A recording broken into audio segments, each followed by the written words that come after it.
네, 안녕하세요. 벌써 4월이 되었습니다. 4월은 잔인한 달이라고 하잖아요. 왜 잔인할까 생각해 보니까 우리 주변에 꽃들이 너무 아름답게 피어서 정말 잔인할 정도로 아름답다라는 표현이 아닐까 생각합니다.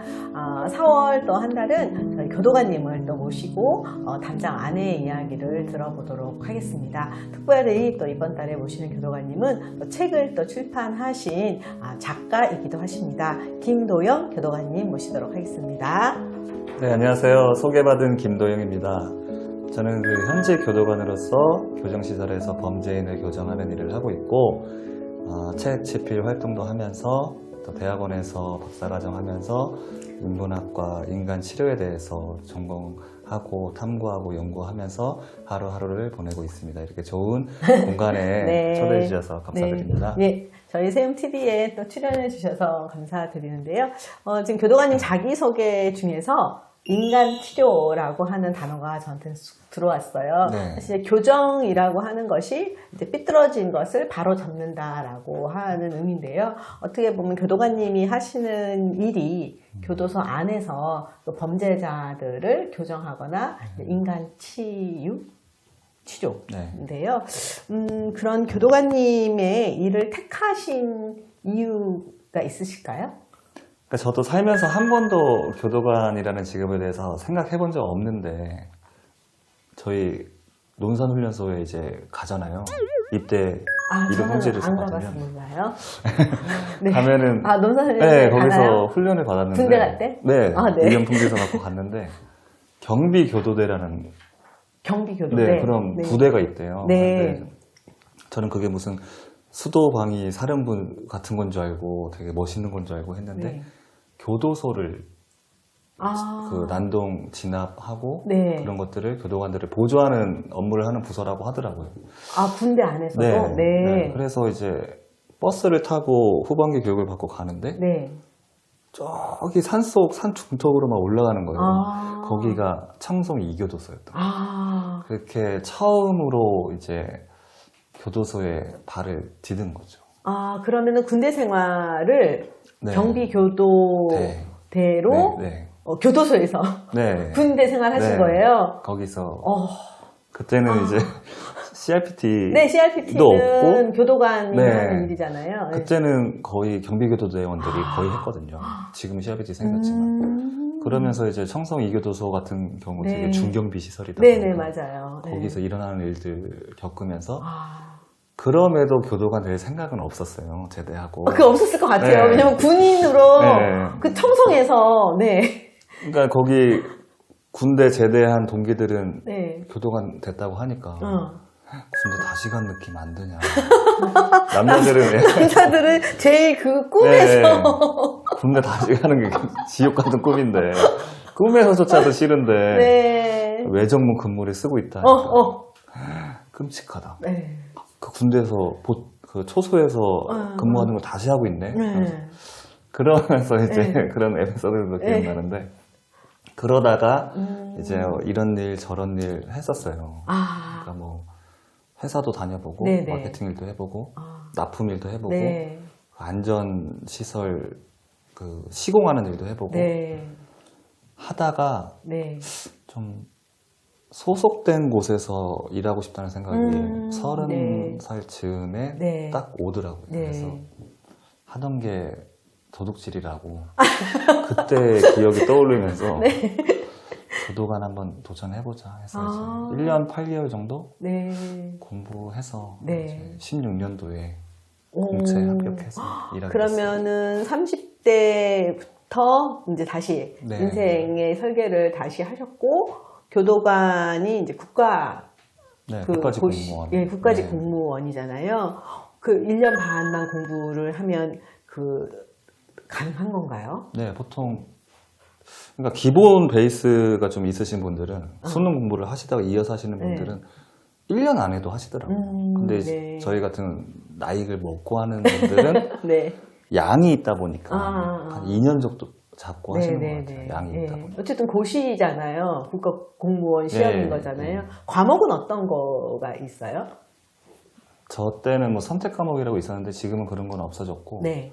이제 국어, 영어, 한국사, 국어, 영어, 한국사, 형사소송법, 형사소송법, 네, 그리고 교정학개론. 네. 교정학개론. 네. 교정학개론. 네. 그리고 5과목. 네. 네, 시험 보고 있습니다. 그렇구나. 그래서 이제 2015년, 16년도. 16년에 교도관이 되신 네. 거네요. 네. 와. 그러면 사실 2015년에 세움이 만들어졌는데, 그래요? 2016년이면은, 뭐 7년 정도 된 그러네요. 거잖아요. 네. 그럼 보통은 이제 전국에 교정시설이 54개가 있는데, 네.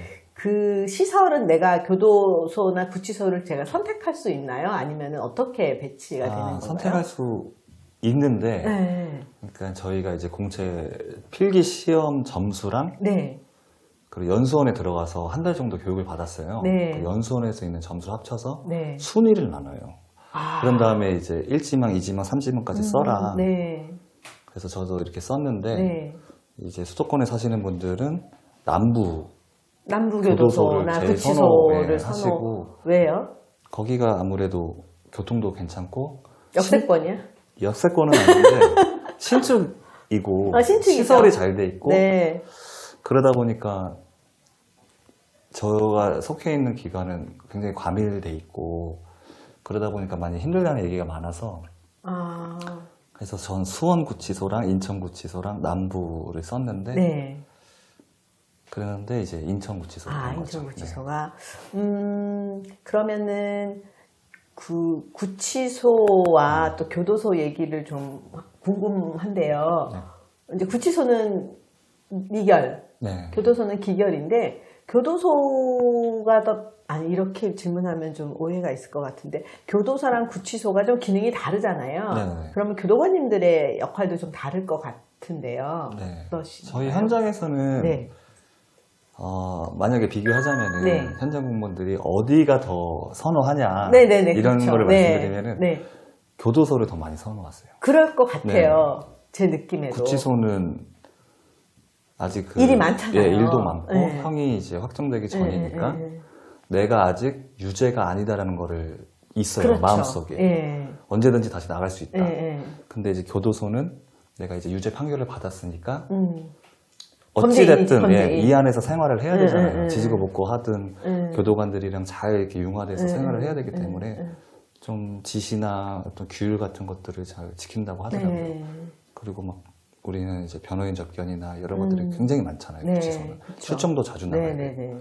그러니까 그런 것들이 좀 힘들다 보니까 교도소는 저가 청송 2교도소에서 군복무할 때는 네. 저 밑에서 차가 한 대가 이렇게 따따따따 와요. 그러면 여기 차가 왜 오지? 올 일이 없는데? 그런 느낌. 근데 이제 네. 구치소는 계속 네. 드나들죠, 네, 차들이. 맞아요. 저도 이제 청송에 가서 가족 네. 만남의 날을 진행했었거든요. 하룻밤을 자고. 근데 정말 청송은 이 섬 같은 산속 네, 아닌데 완전히 그 산에 둘러싸여 있고 옆으로는 이제 강이 네. 흐르는 거예요. 그래서 청송에 그리고 청송은 이제 중범죄자들이 네. 이제 많이 있고 하니까 면회에 오는 가족들도 이제 많이 없다고 하는데 그러면은 보통 교도관님들은 제가 알기로는 이게 오래 계시지 않더라고요. 네. 1년 뭐 반, 2년 이렇게 회전이 빠른데 그럼 어디 이렇게 다녀보셨어요? 저는 인천구치소에만 지금부터 쭉 있었어요. 그건 7년? 6년? 네, 7년 동안. 그럼 계속 계실 수 있는 거예요? 계속 있을 수도 있다고 들었어요.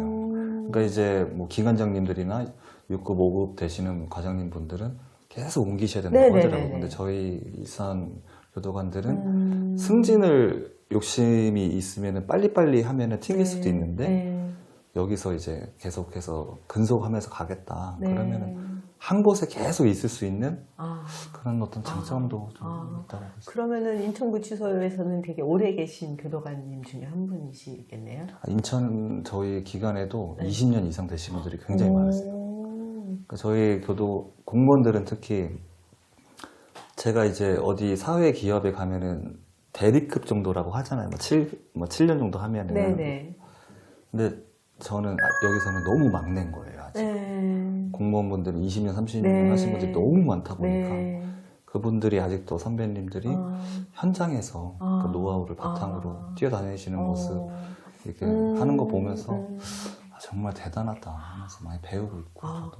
그게 되게 교도관님한테는 네. 큰 또 배움이고 네. 그렇겠네요. 맞아요. 네. 그러니까 저도 그 법무연수원에 이제 교정 그 승진하신 분들 그 네. 교육하러 가면 20년 뭐 30년 되신 분들도 이게 적체가 네, 너무 승진 적체. 많아가지고 승진은 됐는데 배치가 안 됐거나 네. 이런 분들이 많이 계신데 또 어떻게 보면 그만큼 더 현장에서 그 수용자들과 함께 생활하고 네. 갇혀서 그래서 갇혀서 승진 문제 현장에서 굉장히 불만도 높고 말들이 많죠. 아 그렇구나. 네. 제가 이제 이렇게 쓰신 책을 이렇게 두 개인데 이게 이제 첫 번째 네. 교도소에 들어가는 준비. 제목도 완전히 좀 이렇게 강력하죠. 이거 많이 팔렸죠? 옷에 찍었습니다. 옷에. 와, 그러니까 그리고 이제 이게 2월에 나온 책인데 이제 저희 이제 세움이 아이들의 부모님들이 이제 교도소에 계시니까 실은 교도관님이 만나고 있는 수용자와 같은 건데 저희는 부모님으로 쳐다본다면 교도관님은 이제 교정을 해야 되는 교정의 대상이고 그리고 사실 교도관님의 입장에서 이제 쓰신 거잖아요. 여기에 보면은 이제 그 실망한 것들 되게 많단 말이에요. 수용자들한테 실망한 거, 그만큼 이제 교도관들이 되게 힘들게 되어 있는 부분들이 많은데, 그래도 지금 6년 동안 있으시면서 좀 보람됐던 순간이 있을까요? 교도관의 삶에서 삶으로서 생활. 이게 이 책을 내고 그 동료분들이 연락이 오세요. 그러니까 익명의 전화번호로 연락도 오시고 메일도 보내주시고 하시면서 그동안 우리의 목소리를 내주시는 분들이 없었는데 이렇게 솔직하게 힘든 것들을 우리의 이야기를 얘기해 주셔서 정말 고맙습니다 할 때 저도 눈물 많이 흘렸고 이 책 나오고 독자분들이 서평을 써주시잖아요. 한 번도 교도관이라는 직업에 대해서 생각해 본 적이 없었는데 이렇게 힘들게 열악한 환경에서 일하고 있는지 몰랐다. 정말 지도 사회적 지지나 뭐 제도 개선 필요한 것 같다. 이렇게 해주시면은 그때 저도 정말 보람 많이 느꼈죠. 그렇네요. 네, 그럴 것 같아요. 그 직업인으로서의 전문적인 직업인으로서 같은 동료들의 뭐 대변이라고 해야 되나 그것을 이렇게 인정받았다 대변을 해주고 또 인정받았을 때 또 보람 많이 느꼈을 것 같습니다. 그 교도관님들이 제가 알기로는 숫자가 한 5,000명, 18,000명 정도. 한 16,000, 7,000명 정도 된다고. 전국의 우리 54개 교도소에서 또 교정의 업무를 담당하고 있는 17,000명의 교도관님들을 또 다시 한번 생각을 해보게 되는 것 같습니다. 아마 다음 주에는 또 더 우리 그 교도소 안에서 교도관님들이 어떻게 생활하고 있는지 이야기를 또 나눠보도록 하겠습니다. 네, 감사합니다. 네, 고맙습니다. 네.